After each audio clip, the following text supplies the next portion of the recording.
cukai menurut perspektif Islam, kalau kita lihat perkataan cukai dalam bahasa Arab ni dia banyak. Saya tak bermaksud bahasa Arab itu merujuk kepada Islam, tidak. Tetapi apabila kita bercakap soal Islam, kita perlu merujuk pada nas-nas syariat dan nas-nas yang diguna pakai oleh ulama-ulama Islam, Islamic scholars dalam kitab-kitab mereka. Jadi perkataan yang merujuk kepada cukai itu banyak.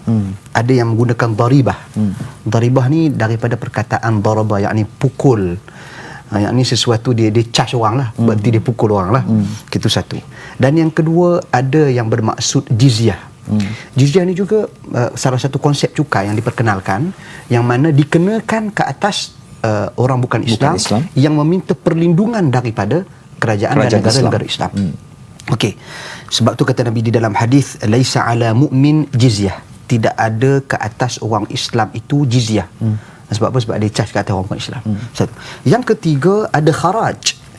Charge atas tanah. Maknanya ni cukai tanah. Okay.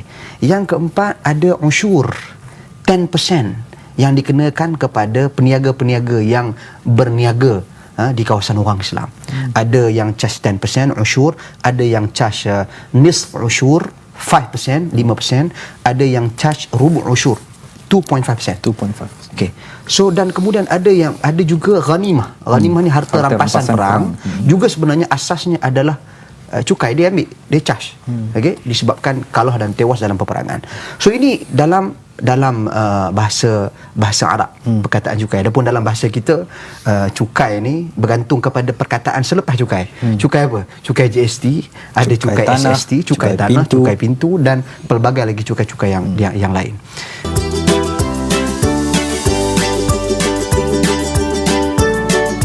Bismillahirrahmanirrahim. Assalamualaikum warahmatullahi wabarakatuh. Alhamdulillah, hari ini kita akan berkongsi suatu ilmu berkaitan zakat dan cukai.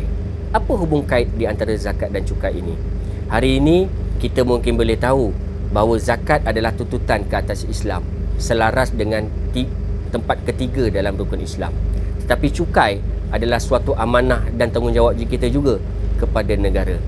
Akan tetapi dalam zakat kita telah diberi kelebihan dan potensi yang baik, di mana mereka yang membayar zakat boleh mendapat rebate ke atas bayaran zakat mereka. Perniagaan ia sedikit berbeza, di mana zakat perniagaan ia dikira berdasarkan kepada pendapatan agregat sesebuah syarikat dengan keterhadaan 2.5% daripada pendapatan agregat sebuah syarikat. Dia tidak disebut sebagai rebate, tetapi dia diiktiraf sebagai penolakan cukai.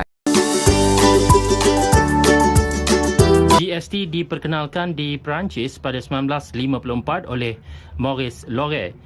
GST sejenis cukai di mana apa sahaja barang dan perkhidmatan yang digunakan oleh pengguna mengandungi elemen cukai.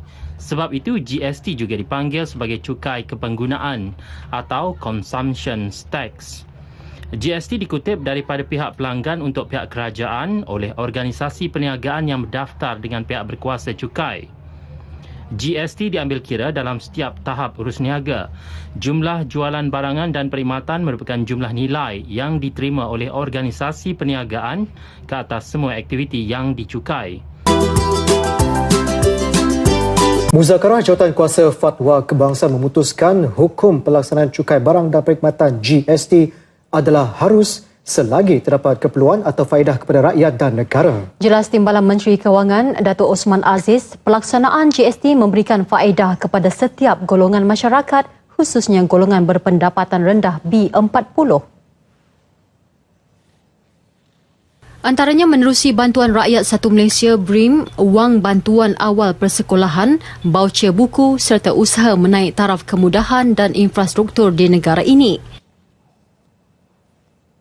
Saya telah pun mendapat maklumat bahawa kononnya katanya ada pihak mufti menyatakan bahawa GST itu haram.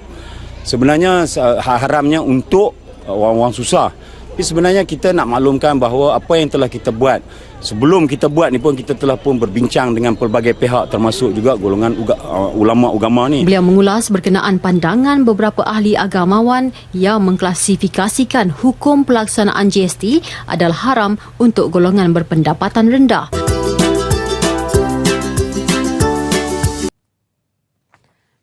Persediaan melaksanakan cukai jualan dan perkhidmatan SST bermula 1 September ini berjalan lancar. Ketua Pengarah Jabatan Kastam, Datuk Seri Subramaniam Tolasim menyatakan pihaknya telah berpengalaman mengendalikan cukai SST selama 42 tahun.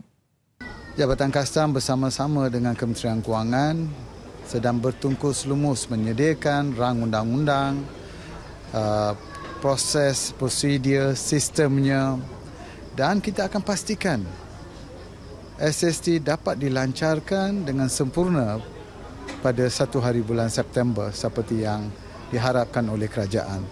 Cukai SST bakal menggantikan cukai barang dan perkhidmatan GST yang telah ditetapkan pada kadar sifar mulai 1 Jun lepas. Beliau berkata demikian pada majlis berbuka puasa di Surau Al-Ikhlas, Perumahan Kastam, Bukit Kuda di Labuan.